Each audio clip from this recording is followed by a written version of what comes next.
Hey, what's up everyone? This is a hands-on video of the Meizu M3 Max.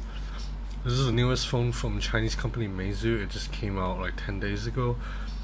Very similar to Meizu's other previous phones. This is the Meizu Pro 5. This is the M3 Max. Except a little bit of improvement. Like there's a little bit of camera hump here, camera bump.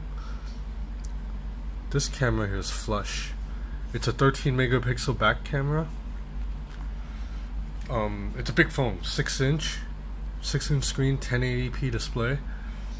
The specs are, it's solid. This is not Meizu's flagship. Meizu's flagship is the Pro and the MX. I also have the MX, but I don't have it on me right now. But it's a smaller phone with better antenna lines, like the iPhone 7. So this phone has 3 gigs of RAM. The highlight, it's the battery, 4,100 mAh. That's huge. This will definitely last you through the day. Like you won't have problem with this phone dying on you in the middle of the day. Yeah, 6-inch screen, 1080p, 3 gigs of RAM.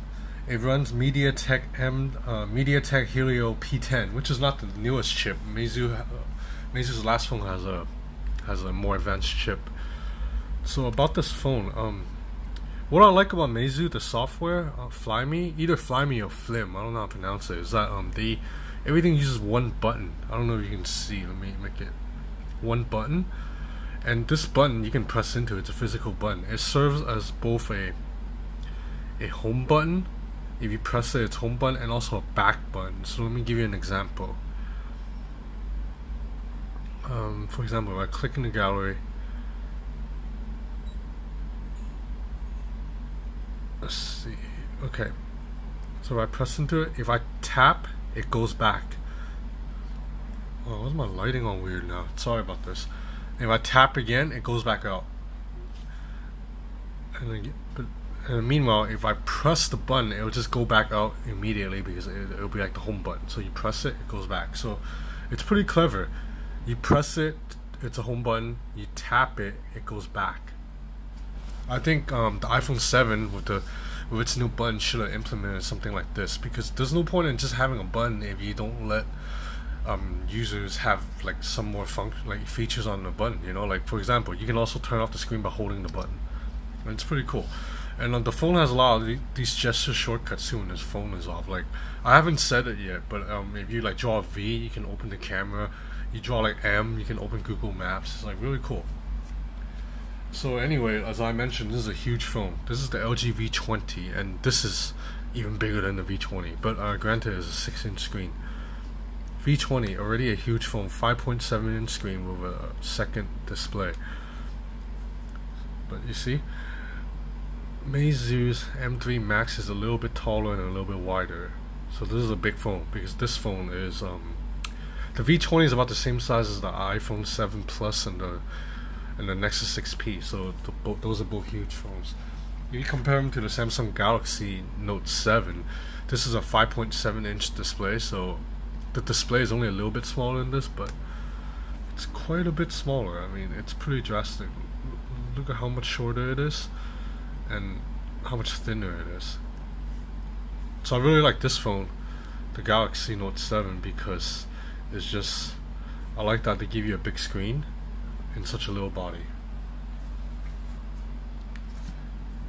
Oh, and the screen is 1080p, but you know what I've been saying for a while now, I don't think there's a difference between 1080p and Quad HD. I mean there is, but the human eye cannot see it on a screen this small.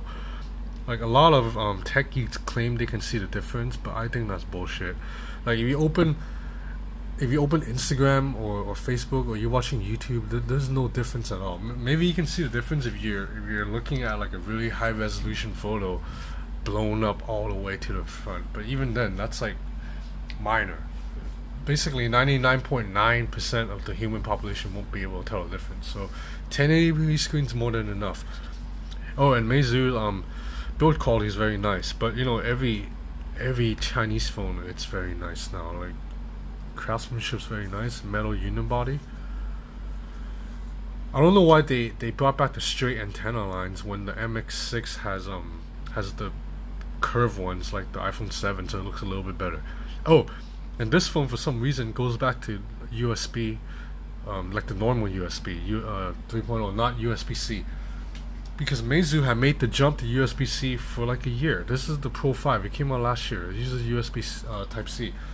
And my other phone, the Meizu MX6, also uses Type-C. So I don't know what's going on here. But I'll be back with a review. I'm gonna talk to the PR at Meizu and ask them why they're going back to this USB 2. Thanks.